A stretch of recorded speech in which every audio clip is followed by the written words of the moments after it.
Bonjour à tous, j'espère que vous allez bien, soyez les bienvenus chez moi. Aujourd'hui, dans cette troisième et dernière partie, on va terminer l'exploration de mes films, ma fameuse DVD Tech.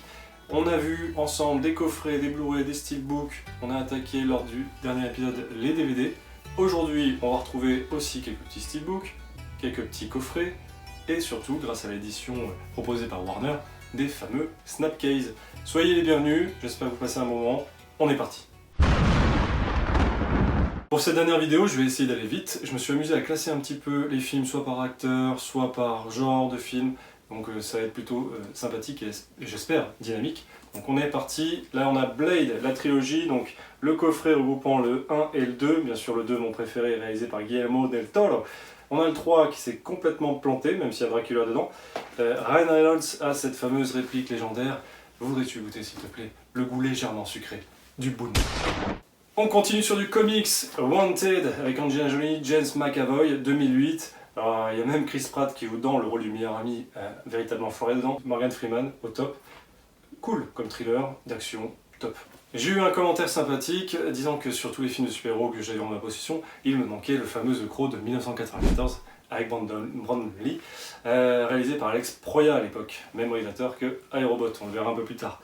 J'ai néanmoins le 2 avec Vincent Perez, et il y a même Iggy Pop dans le rôle de l'antagoniste, Vincent Perez. Donc dans le premier, Eric Draven perdait sa femme, se faisait tuer lui et sa femme, et là on a Vincent Perez qui malheureusement, c'est son personnage, c'est son fils et lui qui sont dézingués, et il revient d'entre les morts avec ce fameux corbeau. Il faudra que je m'achète à tout prix en Blu-ray le fameux film avec Brandon Lee, un film malheureusement attristé par sa mort durant le tournage. Celui-là, je l'ai vu, il date de 96. C'était cool de voir un Frenchie jouer dans un tel film, surtout que ça se passe à Los Angeles. Il y a 20 ans sortait 300 Zack Snyder avec Gerard Butler. Ça, c'est vraiment top. C'est pareil, comics, Frank Miller, avec une esthétique ultra puissante. Aouh! Aouh! 30 jours de nuit, pareil, un comics. Alors ça, c'est un comics avec quand même des dessins assez singuliers. Je crois que c'est en deux parties. Le réalisateur, c'est David Slade, il a réalisé Twilight 3. Très sanglant, très sympathique sur une nuit. Ça, c'est vraiment un film que j'ai adoré. L'un de mes films préférés de Bong Joon-ho, Snowpiercer, le transpersonnage, un film avec Chris Evans et j'en passe. J'adore ce film. Ça traite magnifiquement bien de la classe sociale avec ses wagons du train. Bien sûr, une ère glaciaire a touché le monde. Il ne reste plus que ce train-là avec les derniers survivants de la planète. Trop bien ce film. Là, ici en DVD, Sin City de Robert Rodriguez, sorti en 2005. Une esthétique, Frank Miller, pareil, d'après le comics de Frank Miller. Très bon Sin City, avec cette narration, ce ton, ces personnages, cette violence et cette, bien sûr, direction artistique, cette photographie. J'ai adoré. Mickey Rourke, c'était son grand retour, magistral. Dans la première partie, je parlais de La Momie, et La Momie réalisée par Stephen Sommers, et j'ai aussi vu en 2004 Van Helsing. Et Van Helsing, justement, c'est l'un de ces films que j'ai loué à l'époque et que je regardais 3 fois dans le week-end. Un pur plaisir coupable, un film de vampire avec Hugh Jackman et la magnifique Kate Beckinsale. On part sur une série de films avec Tom Cruise, 1986, Top Gun, réalisé par Tony Scott. T'es un homme dangereux, Marek. Tom Cruise réalise une profession de foi, ça lui coûte sa place au sein de son entreprise, et s'ensuit une histoire d'amour, de rebondissement, et bien sûr, avec l'Oscar du second meilleur acteur pour Cuba Gooding Jr. Depuis ce film-là, Tom Cruise a toujours fait en sorte d'être le premier rôle dans ses films. 2001, Vanilla Skies, un film assez perturbant avec Cameron Diaz et Penelope Cruz. Donc là, on a ce fameux personnage de David qui est riche, beau gosse, tout lui réussit. Il rencontre une jeune femme plutôt séduisante, un avenir plutôt sympathique s'annonce, et malheureusement une de ses ex le vrille totalement et provoque un accident de la route avec lui. S'ensuit du coup pas mal d'événements, mais très dur au premier abord, au premier regard. Je pense qu'il faut un second visionnage pour essayer de comprendre des choses. Très bon film. 2002, film de Spielberg avec Tom Cruise, Minority Report. Et si on pouvait prévoir les crimes à venir. Super film, j'ai adoré, ça se passe en 2054. On a quand même un Tom Cruise qui là est passé de flic à suspect numéro 1. Il faut l'arrêter à tout prix. Pourquoi? Un thriller diablement efficace. Première rencontre avec Spielberg. Toujours Spielberg et Tom Cruise, La Guerre des Mondes, 2005. Très bon film, en 2 actes je trouve. J'ai beaucoup aimé la première partie. Il y a un message assez écologique dedans, qui est bien sûr évident. très bon film de Spielberg, même s'il manque quelque chose pour qu'il soit unanimement apprécié. 2003, un film que j'adore, le dernier samouraï. Tom Cruise incarne un gaijin qui se retrouve avec cette fameuse ère japonaise qui est sur le déclin, avec ses samouraïs. J'adore la musique de Hans Zimmer dans le film, je trouve que l'ambiance est top, et Tom Cruise fait un super gaijin. C'est sûrement l'un de mes films préférés de Tom Cruise, et même de Michael Mann. Il s'agit de Collateral, sorti en 2004 avec Jamie Foxx. On est en plein Los Angeles, le chauffeur de taxi incarné par Jamie Foxx embarque une course pour la nuit. Il s'agit de Tom Cruise, sauf que Tom Cruise, c'est un tueur à gages, et il va faire le ménage, il va remplir quelques contrats durant cette nuit. Mais quelle ambiance! Une ambiance jazzy, tango, Within, Darwin, et j'en passe. Il y a une musique aussi de Audioslave, à un moment donné il s'arrête à un stop, il y a un coyote qui passe, et il y a cette ambiance, cette musique avec Once Upon a Time. Bref, Chris Cornell au top. On enchaîne sur des grands films indépendants. Little Miss Sunshine avec un casting de dingue, Paul Dano, Steve Carell, Abigail Breslin, Alan Arkin qui a été oscarisé d'ailleurs, super film. Une famille avec chacun leur névrose, chacun leur chose à gérer, qui vont accompagner la Benjamin, la petite, pour aller participer au concours de Little Miss Sunshine. Au-delà de ce concours de beauté se passent plein de choses, c'est un road movie que j'adore. Mon film préféré, comme beaucoup, je pense, de Sofia Coppola, Lost in Translation avec Bill Murray et Scarlett Johansson. Ça se passe au Japon, à Tokyo. L'ambiance est folle. On a cet acteur vieillissant sur le déclin qui vient tourner une pub pour un scotch ou un whisky, je ne sais plus. Il rencontre cette jeune femme qui a accompagné son mari, d'ailleurs, qui est photographe. Mais on sent qu'elle s'ennuie, qu'elle est un peu perdue dans ce nouveau monde. Et ils vont se retrouver tous les deux à passer quelques soirées, quelques nuits. Formidable histoire. Une ambiance hypnotisante, magnétique, j'adore. Un film de Jason Reitman que j'adore, il s'agit de Juno avec Elliot Page et Michael Cera dedans. Très bon film avec cette gamine de 16 ans qui se retrouve enceinte, très touchant. Est-ce qu'elle va avorter, est-ce qu'elle va l'assumer? Il y a plein de choses qui se passent. Ça c'est un bijou, c'est un bonheur. Il y a une des meilleures chansons qui soit sur 2 accords avec Anything One Else. J'adore ce film, j'adore ce film. On enchaîne avec Jake Gyllenhaal, on a ici Source Code 2011. J'ai adoré ce film, une histoire de voyage dans le temps. Là on n'a pas un jour sans fin, on a 8 minutes sans fin. Le personnage de Jake est dans un train qui va exploser, il a 8 minutes avant l'explosion pour enquêter, savoir qui a posé la bombe, où elle se trouve, etc. Toutes les 8 minutes ça explose et il remonte le temps. Trop bien. L'une des plus belles histoires d'amour au cinéma, Le secret de Brokeback Mountain, réalisé par Ang Lee en 2005. Il avait aussi réalisé Hulk en 2003 avec Eric Bana. Là on a Heath Ledger, Michelle Williams, Anna Hathaway et Jake Gyllenhaal qui font partie de cette fresque magnifique. Une histoire dans les années 60, ça dure sur 20 ans. Très belle histoire d'amour. Quand je sais que je vais regarder ce film, le poisson frétille déjà. Par les producteurs de Drive, Night Call. D'ailleurs, ils ont poussé la vanne jusqu'au bout. Night Call, le titre bien sûr de Kavinsky dans Drive, qui faisait l'intro. Jake Gyllenhaal joue le rôle d'un mec qui parcourt la nuit pour trouver des scènes de crime, des cambriolages, des choses un peu à sensation, des événements costauds quand même, pour les vendre, pour vendre ces images aux journalistes, etc., etc. De mémoire, c'est longtemps que je l'ai pas vu. Et il se passe plein de choses, c'est un thriller très efficace. Il a perdu beaucoup de poids pour son personnage, qui est... ce qu'on retient, bien sûr, est-ce qu'on est acteur ou pas quand on est derrière la caméra, quand on tient la caméra? Très intéressant. J'enchaîne avec l'un de mes acteurs préférés, Christian Bale. Bien sûr, j'ai adoré sa prestation dans Batman Begins, mais je l'avais vu avant, il y a eu l'Empire du Soleil, Shaft, il joue le rôle d'un gros pourri complètement raciste dans Shaft, et surtout en 2000, je l'ai découvert grâce au Règne du Feu, où il combattait en plein Londres des dragons. American Psycho, sorti en 2000, trop bien, il joue le rôle de Patrick Bateman, un mec qui cartonne à la bourse de Wall Street dans les années 80, grand fan de Genesis, Phil Collins. Il est maniaque du contrôle, ce que vous voulez, et il a un petit penchant bien sûr pour le côté psychopathe, on va dire. Voilà, donc ça c'est un thriller très efficace avec une fin inattendue, j'ai beaucoup aimé. En 2005 sortait The Machinist. Waouh, 1m88, 54 kg, il mangeait une pomme par jour pour perdre du poids. Dans le making-of, on découvre qu'ils ont tourné le film, je crois, en Espagne, lors de la canicule 2003, donc lui, il n'a pas souffert de la chaleur. Jennifer Leigh qui joue dedans, Jennifer Jason Leigh qui joue dedans, qui est connue par The Jacket et In the Cut. J'ai adoré ce film, un thriller efficace. Le personnage de Kristen Bell, Trevor, donc n'a pas dormi, n'a pas fermé l'œil de la nuit depuis des mois, d'où sa perte de poids. Pourquoi? Qu'est-ce qui s'est passé? Il y a un personnage qui le suit aussi, avec un problème de pouce aussi. Très très puissant comme thriller. 2006, Christopher Nolan, il y a 20 ans déjà, Le Prestige. Qu'est-ce que j'aime ce film! Hugh Jackman, Christian Bale, Michael Caine, pépite. Donc là, on a l'histoire de deux magiciens qui sont rivaux. Et ça part bien sûr en steak. Il y a même David Bowie qui joue dedans le rôle de Tesla. Un peu de fantastique aussi au passage. En tout cas, l'intérêt d'un magicien est gardé et conservé quand on ne dévoile pas ses tours. 2009, Terminator Renaissance, Christian Bale dans le rôle de John Connor. Et là, c'était cool. L'idée était trop cool parce qu'on voyait ce fameux futur annoncé dès le premier Terminator en 84.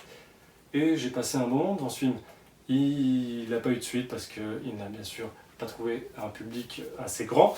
Le box-office ne plaisante pas.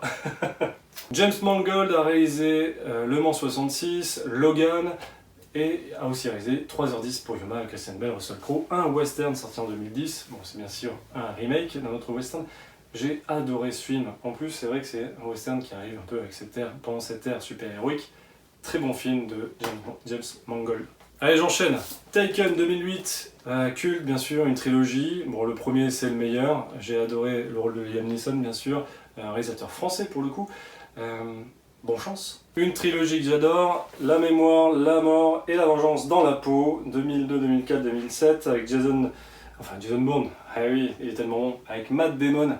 J'adore ce film, très efficace, loin de ce qu'on voit à ce moment-là avec Matrix, j'adore, surtout le premier bien entendu. Il y a 20 ans sortait Casino Royale avec Daniel Craig, mon film James Bond préféré. J'adore ce film parce qu'on a un James Bond qu'on n'avait pas vu avant. Début de ses missions, assez brut, violent, il fait des erreurs, il tombe amoureux, une partie de poker mémorable, pas de gadget non plus, j'adore ce film. 2 ans après sortait Quantum of Solace, un James Bond moins apprécié. Par contre, ce qui est cool, c'est que c'était la suite directe de Casino Royale, et ça aussi c'était une première dans l'univers de James Bond, donc il essaie quand même d'innover, de faire des choses nouvelles. Mathieu Amalric, le Frenchie, bien sûr, dans le rôle du méchant. Allez, on continue cette fois-ci sur des coffrets, je suis en train de mouiller la chemise, let's go.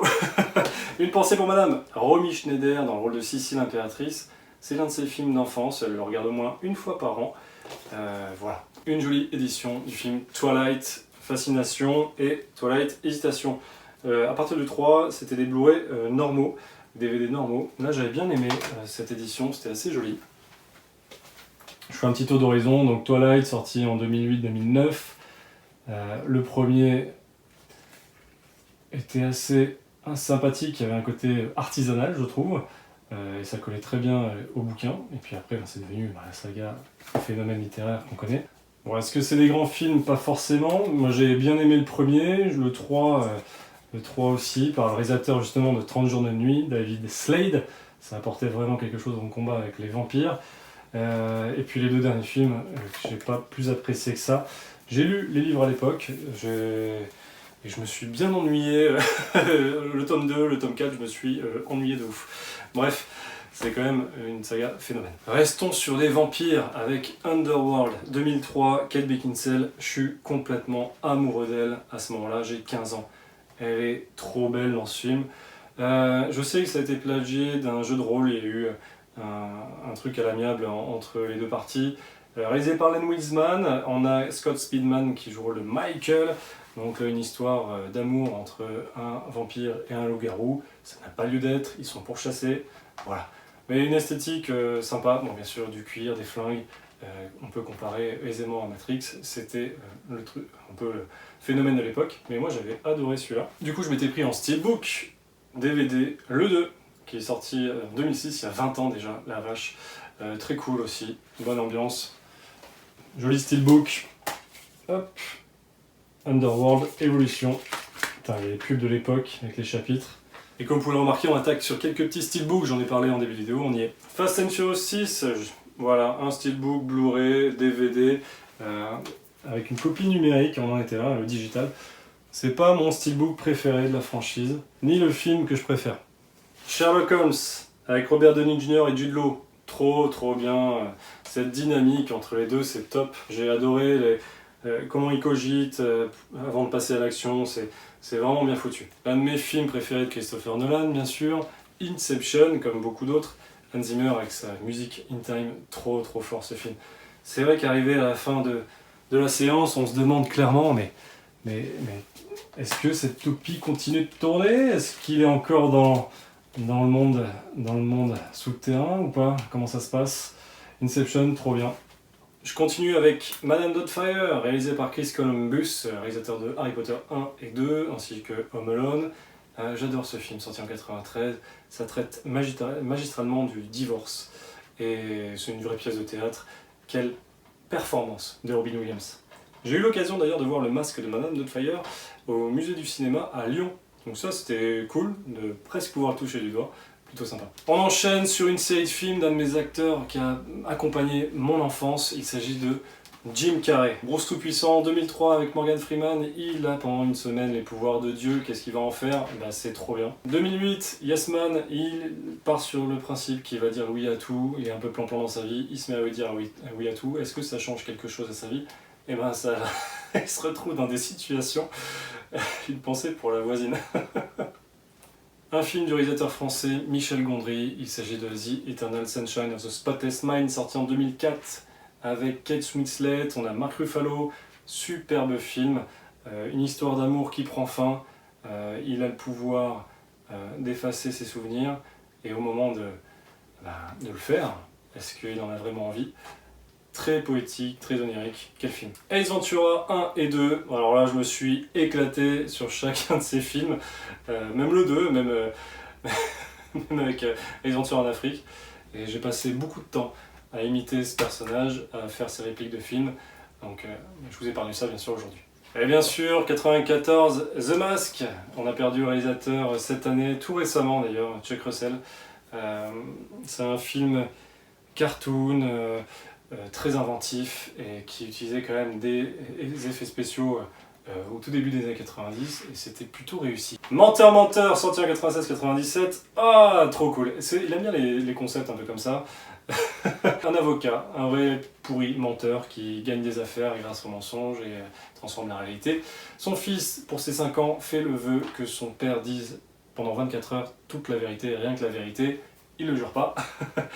J'adore ce film. Ce feutre de merde est bleu! Parlons un peu de Snapcase, cette fameuse édition proposée par la Warner et uniquement, exclusivement chez la Warner. Là je parle de The Majestic avec Jim Carrey, sorti en 2001, réalisé par Frank Darabont, réalisateur de La Ligne Verte, c'est marqué dessus, et pas que. Et ici on a Jim Carrey qui est scénariste, dans les années 50 il me semble. Il est accusé à tort d'être un communiste, complètement bourré, il tombe et il se réveille, il tombe d'un pont je crois, et il se réveille dans une commune, et il y a l'une des habitants qui le prend pour son fils, donc il va endosser ce rôle-là, donc ça part sur un quiproquo un petit peu, et il va vivre plein de choses. Très joli film de Jim Carrey, loin d'être un clown dans celui-ci. Mel Gibson a réalisé Braveheart, sorti en 95, un film oscarisé, Sophie Marceau qui joue dedans, j'ai envie de vous dire, liberté. L'un de mes films préférés de Roland Emmerich, The Patriot, sorti en 2001 avec Mel Gibson, il y a Jason Isaac qui joue dedans, il y a même Checky Cario qui joue dedans, j'adore ce film. Heath Ledger bien sûr, dans le rôle du fils, l'un des fils de Mel Gibson, pépite. J'ai adoré ce film, je l'ai regardé je sais pas combien de fois. Il y a 3 moments, 3 passages dans le film où je pleure, et je pleure à chaque fois depuis 25 ans. En 2001 sort Pearl Harbor, un film triangle amoureux sur fond de Seconde Guerre mondiale. J'ai adoré cette fresque, vraiment un blockbuster très efficace, grandiose, et George Arnett, Kate Beckinsale, Ben Affleck dedans. Encore un grand film avec le roi Arthur, donc cette fameuse légende arthurienne avec la table ronde. Cette fois-ci, rien de fantastique, c'est de la pure guerre, c'est inspiré de l'histoire. On a bien sûr Clive Owen, Keira Knightley, incomparable et rien à voir bien sûr avec Kaamelott. On continue avec une salle de films romantiques. Je commence avec Dirty Dancing, un film bonbon, ma femme l'adore, elle regarde les 6 dernières minutes en boucle, il n'y a pas de souci. Patrick Swayze, Jennifer Grey, on ne laisse pas bébé dans un coin. Plus tard, Sexy Dance, restons sur la danse, Channing Tatum, il a rencontré sa future ex-femme dans ce film-là. Très sympathique, film adolescent, la danse et la rue, peuvent se mélanger. Un film où tu chiales, PS I Love You, si vous l'avez pas vu, il faut le voir, c'est obligatoire. Cher John, Channing Tatum dans sa période romantique, le rôle d'un militaire qui, bien sûr, entretient une relation épistolaire avec sa chérie. Et un film, bien sûr, ultime, romantique, avec mon chouchou Ryan Gosling, il s'agit de N'oublie jamais, avec Rachel McAdams, sorti en 2005. Très bon film, une très belle histoire d'amour qui dure dans le temps, bien sûr, à voir absolument. Un film un peu plus discret est The Lucky One, avec Zac Efron dans le rôle d'un militaire qui a échappé à un bombardement parce qu'il a trouvé une photo par terre en pleine zone de combat de cette jolie blonde. Et il va la retrouver, donc ça fait un peu stalker, j'avoue, mais très joli film d'amour. Toutes mes excuses pour l'état de ma chemise, mais c'est pas grave, on kiffe, on continue. Là j'enchaîne avec une salve de films inspirés de faits réels. C'est parti. 3 légendes du skate qui ont commencé à skater dans les piscines vides, en plein été, dans les années 70. Les Seigneurs de Dogtown, que j'adore, il y a Heath Ledger dedans, trop stylé. Encore un film avec Michael Mann, il s'agit de Public Enemies avec Johnny Depp, il y a Marion Cotillard qui joue dedans aussi. Trop belle, un film qui se passe dans les années 30 si je dis pas de bêtises, avec le fameux John Dillinger. Emile Hirsch, film réalisé par Sean Penn, l'un de mes films préférés. À 20 ans, tu me demandais quel était mon film préféré, c'était Into the Wild.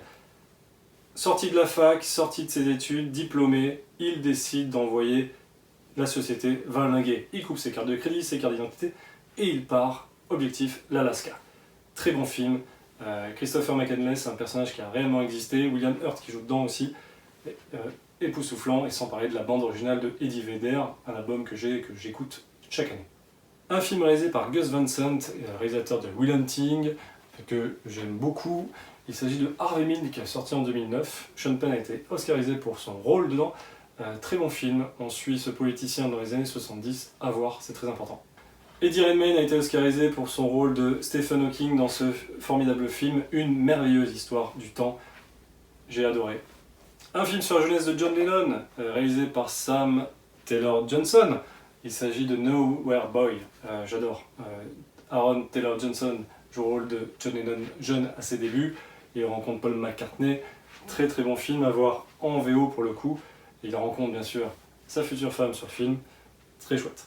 Un film sous blister, je ne l'ai jamais ouvert, pourtant je l'ai acheté, il s'agit de La Liste de Schindler. Ouais, il faut que je me le rachète en Blu-ray, ça sera beaucoup plus sympathique. Un chef-d'œuvre de Steven Spielberg. On a tous en image cette petite fille à robe rouge.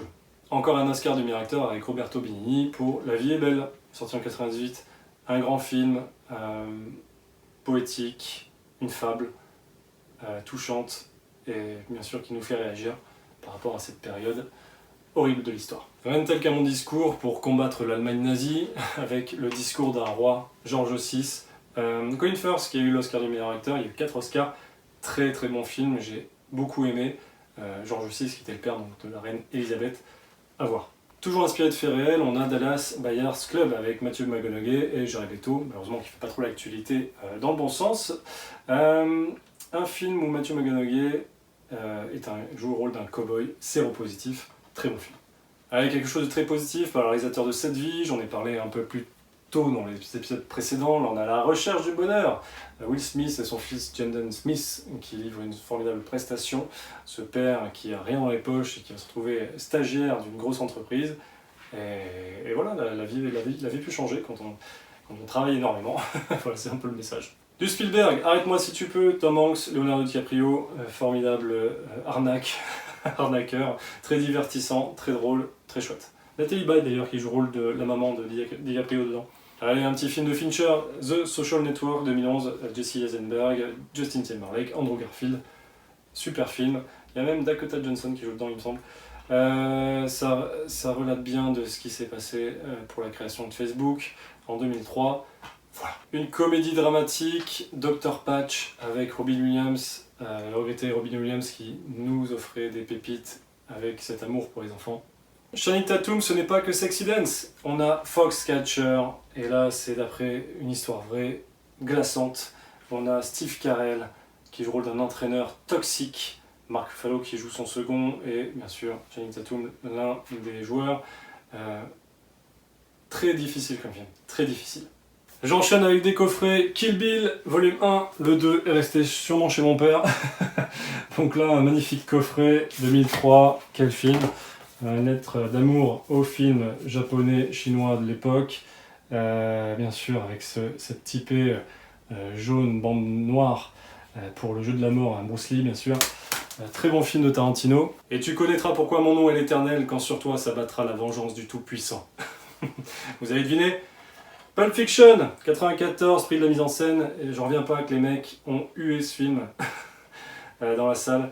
Quentin Tarantino s'est fait huer pour ce film-là. C'est une pépite. J'adore ce film, bien sûr, culte.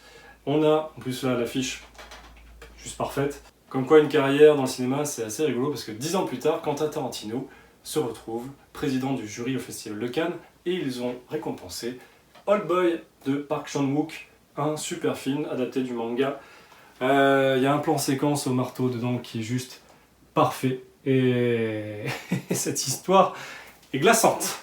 Allez, on virevolte sur un truc rien à voir, on va parler de Triple X sorti en 2002. Ça c'est vraiment un film que j'ai kiffé, en plus avec cette BO de Rammstein à l'époque. Xander Cage, un très beau coffret DVD je trouve. Voilà, c'est des choses qui se perdent encore une fois. Et ça, c'est hop, c'est trop stylé. Entrer dans le territoire de Xander. Ça c'était cool. La suite, pas nécessaire, pas ouf du tout. Film culte 96, Independence Day, Tu ne chieras pas ta mère de verte sur moi. Ça, j'adore ce film. Will Smith, j'ai pas vu la suite, elle ne doit pas exister. Independence Day, Insurgence, il n'y avait aucune raison de faire une suite à ce film-là qui se vaut à lui tout seul. Trop bien. Bad Boys, What you gonna do, every come for you. Ça, c'est culte, Michael Bay, 1995. Le premier Bad Boys a un charme fou. Checky Cario dans le rôle du méchant. Tu me racontes Elliot, là, t'es salade, Elliot. Point Break, un film sorti en 91 avec le regretté Patrick Swayze. On a Keanu Reeves, bien sûr, un film de braquage, même un flic infiltré dans le monde du surf pour trouver ses braqueurs. Trop bien, Point Break. Petite dérogation, on part sur de la série télé, et là je vous parle de True Detective. Voilà, il y a 4 saisons, chaque saison est un grand film. J'adore la première, parce que la première, déjà c'est le même réalisateur sur les 10 épisodes, Matthew McConaughey et son grand copain Woody Harrelson, une enquête sur plusieurs années. J'adore True Detective, trop classe. Partons sur la filmographie un petit peu de Brad Pitt, et là j'enchaîne avec Seven, réalisé par David Fincher. Un film avec ce criminel qui justifie ses crimes par le biais des 7 péchés capitaux. La luxure est pour moi l'un des pires, et ce final bien sûr, culte. David Fincher toujours, Fight Club. On ne parle pas du Fight Club, c'est la règle numéro 1. Et quelle est la seconde règle? On ne parle pas du Fight Club. 2009, L'étrange histoire de Benjamin Button, très très belle histoire, une magnifique fresque avec des effets spéciaux très réussis, j'ai adoré. J'enchaîne avec un grand film de Alejandro González Iñárritu, il s'agit de Babel, c'est le réalisateur de The Revenant. Babel, donc Brad Pitt et Cate Blanchett se retrouvent, c'est un film un peu choral, avec un effet papillon, un coup de feu est tiré et ça se répercute sur des personnes venant du 4 coins du globe. Très bon film. Ocean's 11, voilà, ça c'est cool, ça, film de braquage, de potes, avec une ambiance tellement réussie. Le 1, le 2, le 3, bien sûr, une préférence pour le 1, j'adore. Et Mr. Smith, film d'action, on se prend pas la tête, c'est léger, ça fait du bien. Bien sûr, il a rencontré sa future ex-femme. 2005 déjà, ça passe vite. Un peu de film fantastique, Peter Pan sorti en 2003, 2004, très sympathique, j'ai beaucoup aimé. Jason Isaac dans le rôle du capitaine Crochet. On a même Ludivine Seigné dans le rôle de la fée Clochette. Très chouette, j'adore les musiques d'ailleurs dans ce film, vraiment cool. Un peu plus tard on a eu Pan, alors là je l'ai regardé, mais j'ai moins aimé, je l'ai même oublié. Un film très touchant sur l'enfance et l'imaginaire, Le secret de Terabithia, avec une fin qui m'a bouleversé. On enchaîne un film de Danny Boyle, Sunshine. Qu'est-ce que j'aime ce film, Le soleil se meurt. Il y a des astronautes qui doivent se retrouver près du soleil et balancer une décharge nucléaire pour relancer la machine. Trop bien. Chris Evans, Michelle Yeoh, Cillian Murphy, pépite de Danny Boyle, réalisateur de Trainspotting ou encore 127 heures, j'en ai parlé dans le précédent des épisodes. Un film qui me fait beaucoup marrer, Bon baiser de Bruges, les Irlandais débarquent en Belgique. Des tueurs à gages qui sont pourchassés à Bruges, très très drôle, très loufoque, très très cool. Culte, Roger Rabbit, voilà, que dire de plus, à part qu'on mélange ce film avec les dessins animés et les cartoons, plutôt chouette. Pouf, j'ai retrouvé ça, et ça c'est cool. Andy Muschietti qui réalise l'un de ses meilleurs films. On ne parlera pas de The Flash bien sûr, restons là-dessus. Un très joli film de fin du monde jusqu'à ce que la fin du monde nous sépare avec Steve Carell et Keira Knightley. un film indépendant, petit budget et très touchant. Ça répond un peu à la question, si on connaît nos dernières heures sur Terre, comment on veut les passer. Voilà, donc très très beau film. Si vous êtes professeur dans les écoles, je vous invite à montrer ce film-là. Chatroom, ça va être de la prévention contre le cyberharcèlement. C'est un film qui met quand même une sacrée claque, je trouve, parce que là on suit ce personnage incarné par Aaron Taylor Johnson qui tient une chatroom, donc plusieurs personnes en train de discuter sur le net bien sûr, et en fait ils racontent toute leur vie. Et ça va avoir quelques conséquences parce que le personnage de Aaron Taylor Johnson, en fait il est pas très équilibré, il sort d'une dépression et il a quand même un but ou deux qui sont pas cool.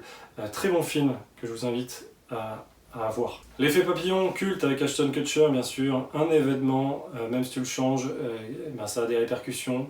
Donc très très bon film je trouve, peut-être surcoté, mais moi je le kiffe.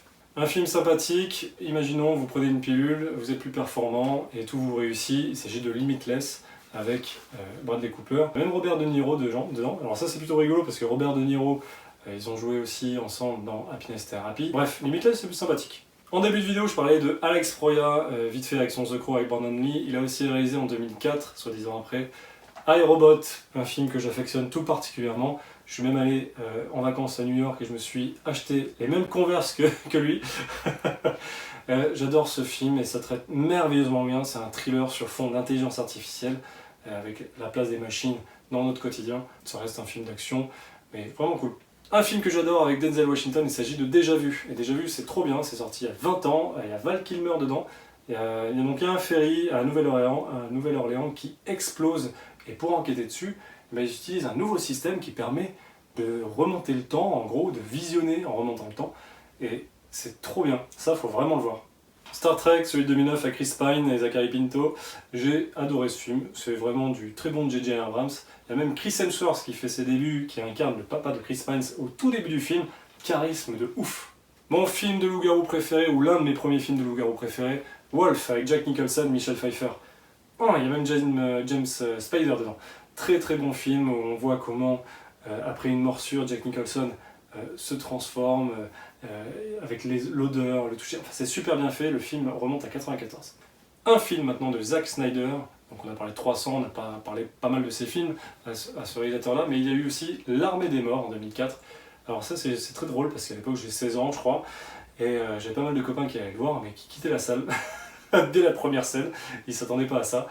J'adore ce film, c'est vraiment cool, une bonne ambiance, et il y a une scène d'accouchement quand même qui est assez terrifiante. Un gros kiff avec Wichita, Columbus, Tallahassee, Zombieland. Ça c'est une pépite, un bonbon, j'adore regarder, je m'éclate devant ce film-là. Il y a même Amber Heard au tout début qui se fait buter, donc pourquoi pas. Voilà, très bon film Zombieland, faut voir. Un film de Michael Mann, Hacker, avec Chris Hemsworth. Alors dès le début, moi j'ai un problème, c'est que Chris Hemsworth joue le rôle d'un hacker, et tu vois le mec bodybuildé, hyper musclé, qui il gère dans ce rôle-là, mais j'ai du mal à imaginer un hacker. C'est peut-être un cliché, un stéréotype, un préjugé de ma part, mais voilà, ça m'a peut-être un peu sorti du film. Mais c'est un film d'action, enfin c'est même pas un film d'action, je trouve qu'il est un peu lent et que ça manque de rythme. C'est loin d'être le meilleur Michael Mann, mais il a du charme. Alors j'en ai déjà parlé, Blue Valentine, et ici, pouf, Alf Nelson, l'un des meilleurs films de Ryan Gosling. Je vous invite à le voir fortement. Il joue le rôle d'un professeur qui est complètement addict à la drogue, donc ça le fout en l'air. Par contre, c'est rien à voir avec 187 Code Meurtre ou Esprit Rebelle. Là, il est quand même dans une classe avec une certaine classe moyenne, et il va se lier d'amitié avec l'une de ses élèves. Ils vont essayer de se porter vers le haut, mais avec une espèce de pudeur que j'aime beaucoup dans ce film. Un très beau film avec Ryan Gosling, qui a été d'ailleurs, je crois, nommé à l'Oscar du meilleur acteur. Nomination Oscar meilleur acteur, c'est ça. Et très chouette film. À voir. 2006 déjà, 20 ans. J'enchaîne avec du Darren Aronofsky. On a ici The Wrestler avec Mickey Rourke et Marissa Tomei. Marissa Tomei d'ailleurs qui joue le rôle d'une stripteaseuse en fin de carrière. Elle est magnifique cette femme dedans. Donc là Mickey Rourke joue le rôle d'un catcheur, il fait une crise cardiaque, il doit plus remonter sur le ring, mais c'est toute sa vie. Trop bien. Requiem for a Dream, culte, avec une fin, avec cette musique horrible. Pareil, film préventif contre la drogue, y a pas de problème. Un film culte, Philadelphia, avec Tom Hanks et l'Oscar du meilleur acteur, Denzel Washington, Antonio Banderas. Un film qui traite magistralement bien du sida, et ça va au-delà de ça. Formidable. Entre Mad Max et la route. Voilà. The Rover avec Robert Pattinson et Guy Pearce. Je vous invite à le voir, c'est vraiment chouette. Robert Pattinson est bluffant. L'un de mes films préférés, sorti en 2004, il s'agit de No Country for Old Men. Josh Brolin, Javier Bardem, Tommy Lee Jones, il y a même Woody Harrelson. Une pépite ce film. Un thriller efficace avec ce tueur incarné par Javier Bardem avec sa coiffure dans les années 80. C'est génial. Génial ce film. Un film important dans la filmographie de Matthew McConaughey, il s'agit de Mud.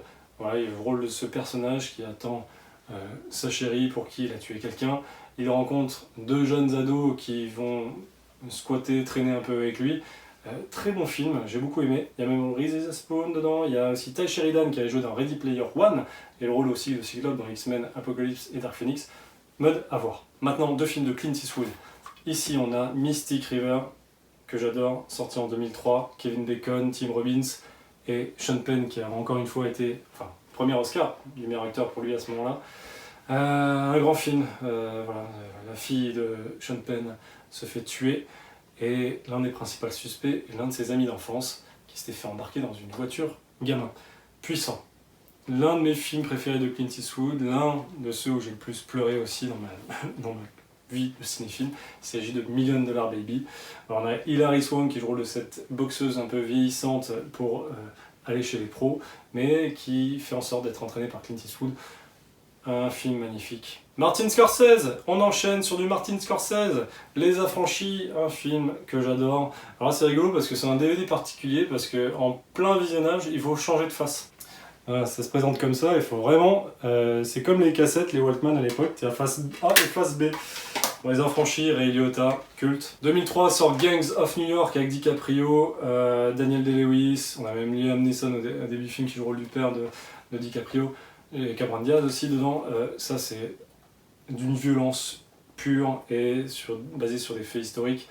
J'ai adoré Gangs of New York, c'est des films qui font du bien et qui manquent un peu. Restons sur Scorsese un petit peu. Les Infiltrés, The Departed, j'adore ce film.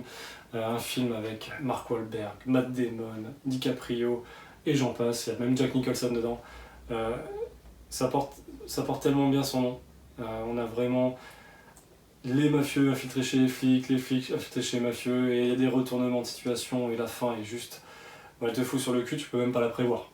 Par le réalisateur du Dernier Samouraï, dont je parlais un peu plus tôt, il s'agit de Blood Diamond, et ça c'est un film de DiCaprio que j'aime beaucoup, inspiré de faits réels, dans le contexte de la Sierra Leone qui était en plein conflit, en pleine guerre civile en 99. Donc là, chercheur de diamants rares en business, Blood Diamond, ça porte bien son nom, un super film. Ça y est, on touche à la dernière étape, dernière salve, c'est parti. Film un peu plus léger, romantique, hanté par ses ex, avec Matthew McConaughey, il était en pleine période de film comédie romantique, ça l'a gonflé. Et après 2 ans d'absence, il est revenu avec des films un peu plus puissants, tels que Interstellar, bien sûr, pour citer que celui-là. Comédie rigolote, L'Abominable Vérité, voilà, ça c'est Gerard Butler qui s'amuse avec Catherine Hegel. Un film culte sorti fin des années 90, Marie à tout prix, Cameron Diaz, bien sûr. J'adore les frères Farrelly, j'adore Food Irene, L'amour extra large, ils sont trop forts. Un humour complètement potache, barré et surprenant. Un film avec le regretté Bernie Mac, Black and White, Ashton Kutcher, Zoé Saldana. Un film sur la tolérance, le petit blanc qui se pointe dans une famille noire, qu'est-ce que ça donne? Le père il est pas très content et ça donne des situations plutôt rigolotes. Un beau message ce film. Un pur délire, un plaisir coupable, Max la menace, Siegfried. Voilà, c'est des répliques de films, je me marre bien avec ça, avec mon frère on se les fait de temps en temps. J'avais vu le 1, j'avais bien aimé en Blu-ray, j'ai acheté le 2 pour la suite en DVD, je me suis pas embêté. 22 Jump Street, je l'ai oublié, voilà. Culte, The Hangover, Very Bad Trip, sorti en 2009, ça c'est pépite, c'est collector, j'aime tellement ce film, je l'ai revu encore cette année, je me suis fait un kiff. Révélation, Bradley Cooper, après ça a donné la carrière qu'on les connaît, j'adore ce film. Du coup il y a le 2, dans une espèce de coffret ultime, Blu-ray, DVD, hop. Voilà. Le 2 est sympathique aussi, le 3 je l'ai pas parce que je l'ai vu au cinéma. 3 j'ai vu au cinéma et c'est celui que j'ai moins apprécié. Et on va terminer avec 2 films sur mes meilleurs amis, très sympathiques, un Very Bad Trip à la version Girl Power. Plutôt rigolo, tu passes un bon moment dessus. Et un dernier film. Oups. Et je termine avec un tout dernier film. Et pourquoi ce film? Parce que ce film a une valeur sentimentale. Il est sorti en 2013 et j'ai embrassé pour la première fois ma femme pendant la séance, pendant le générique de fin du film 20 ans d'écart avec Virginie Fira et Pierre Ninet. Voilà, on s'est rencontrés, petit resto, petit cinoche, et je l'ai embrassé sur ce film. Et 13 ans plus tard, nous voilà avec 2 beaux enfants, et moi à faire ces vidéos pour vous présenter ma collection de DVD et Blu-ray. Et voilà pour ma trilogie collection de films, donc merci d'avoir été présent jusqu'au bout. J'espère que ça n'a pas été trop long, j'espère que vous avez passé un bon moment. Moi en tout cas ça m'a fait plaisir de le faire. Et voilà, après je vous réserve d'autres petites choses. Par exemple, j'ai pas montré mes animés en manga, j'ai des coffrets plutôt sympathiques. Et j'ai aussi un carton avec des films dont je voulais me débarrasser, chose que je n'ai pas faite. Donc ce serait intéressant dans une vidéo de découvrir ça ensemble. Voilà, on se donne rendez-vous prochainement, on va parler un petit peu de mes lectures de l'été. D'ailleurs, il y a une chose que je ne vous ai pas présentée, et pourquoi pas le faire maintenant, c'est que dans ma petite déco, dans mon petit meuble, il y avait ce bouquin de Man of Steel, donc offert par mon frère. Dedans, en fait, vous avez toutes les anecdotes de tournage, des photos de tournage plutôt chouettes, les storyboards, les peintures, les illustrations. On a même un avant-propos de Christopher Nolan qui a produit le film aussi, l'air de rien il était dessus. Et voilà, je voulais juste terminer là-dessus avec des photos comme celle-ci. Voilà, ça c'est ce qu'on aime aussi dans le support physique, c'est qu'on a de belles images comme celle-ci, de belles photos comme celle-ci, que là franchement la définition et la qualité de la page est superbe. Ça c'est des choses qu'on ne retrouve pas sur internet. Voilà, très beau bouquin offert par mon frère concernant ce fameux Man of Steel. Quand même un Superman qui pète la classe, charisme. Je vous remercie encore et je vous souhaite de passer une très bonne journée et je vous dis à la prochaine.